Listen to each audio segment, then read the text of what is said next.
Patan એમ.એન. High school ખાતે આજે યોજાયેલી પાટણ નાગરિક સહકારી બેંકની ચૂંટણીમાં મતદાન મથકો ઉપર બેંક દ્વારા કોઈ સુચારુ વ્યવસ્થા ન કરાતા મતદારો અને સિનિયર સિટીઝન મતદારોને કલાકો સુધી લાઇનોમાં ઊભા રહેવું પડ્યું હતું.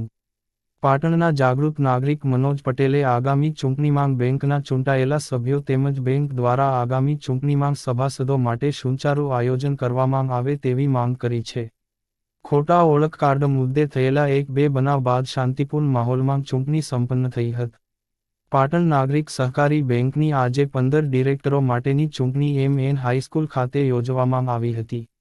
32,000થી પણ વધુ મતદારો હોઈ બેંકના આયોજકો દ્વારા જે વ્યવસ્થા મતદાન મથકો પર કરવામાં આવી હતી તેમાં ક્યાંક ને ક્યાંક થોડી વધતી ખામીઓ જોવા મળી હતી. એક બૂથ ઉપર 5,000નું મતદાન તો બીજા બૂથ ઉપર 500નું અને ત્રીજા બૂથ ઉપર 1,000નું મતદાન હોઈ મતદારોને કલાકો સુધી લાઇનોમાં ઊભા રહેવું પડ્યું હતું. ત્યારે બેંકની આવી અવ્યવસ્થા જોઈને મનોજ પટેલે જણાવ્યું હતું કે આ ચૂંટણીમાં જે પણ પેનલના ઉમેદવારો ચૂંટાઈને આવે ત્યારે આગામી ચૂંટણીમાં બેંકના સભાસદોને ચૂંટણી સમયે મતદાન કરવામાં કોઈ પણ જાતની તકલીફ ન પડે તે માટે એસી હોલમાં ચૂંટણી યોજવી જોઈએ. કેટલાક લોકો આવી અવ્યવસ્થાને કારણે મત આપ્યા વિના પરત જતા બેંકની આવી કામગીરી સામે મનોજ પટેલે રોષ વ્યક્ત કર્યો હતો અને આગામી ચૂંટણીમાં બેંકના સભાસદો માટે સુચારુ આયોજન કરવામાં આવે તેવી માંગ કરી હતી. 1-2 બનાવોને બાદ કરતાં શાંતિપૂર્ણ માહોલમાં ચૂંટણી સંપન્ન થઈ હતી. એમ.એન. હાઈસ્કૂલની અંદર પાટણ નાગરિક સહકારી બેંકની ચૂંટણી હતી. એ ચૂંટણી સંપૂર્ણ સારા માહોલમાં સંપન્ન થઈ છે. એના માટે હું જે પણ ઉમેદવાર ઉભ્યા છે એ તમામ ઉમેદવારોને અભિનંદન આપું છું, એમના ટેકેદારોને અભિનંદન આપું છું.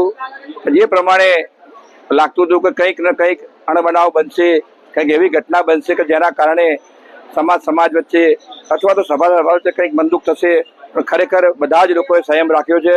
એ ખરેખર ખૂબ સારી વાત છે. પણ જ્યારે ચૂંટણીની વ્યવસ્થાની વાત આવે ત્યારે ખરેખર વ્યવસ્થામાં ખૂબ ખામી છે. અહીંયા જે પણ લોકો વોટ આપવા આવ્યા છે એમને ખૂબ દુઃખી થઈને વોટ આપવો પડ્યો છે. અહીંયા કોઈ જાતની એવી વ્યવસ્થા નથી કે જેથી કરીને લોકો મુક્ત મને વોટ આપી શકે.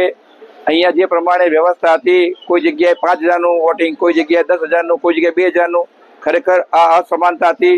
તો એ અસમાનતા આવતી વખતે ચૂંટણીમાં દૂર થવી જોઈએ. સિનિયર સિટીઝનો જે તકલીફ પડી છે, 2-3 કલાક લાઈનમાં જે ઊભા રહીને પણ એમને વોટ આપ્યો છે, એમને અભિનંદન આપું છું. પણ ઘણા લોકો વોટ આપ્યા જતા રહ્યા છે. એ ખરેખર અવ્યવસ્થાના કારણે ગયા છે. પણ ભવિષ્યની અંદર જ્યારે ચૂંટણી થાય ત્યારે એસીની અંદર ચૂંટણી રાખવી જોઈએ. એસી હોલ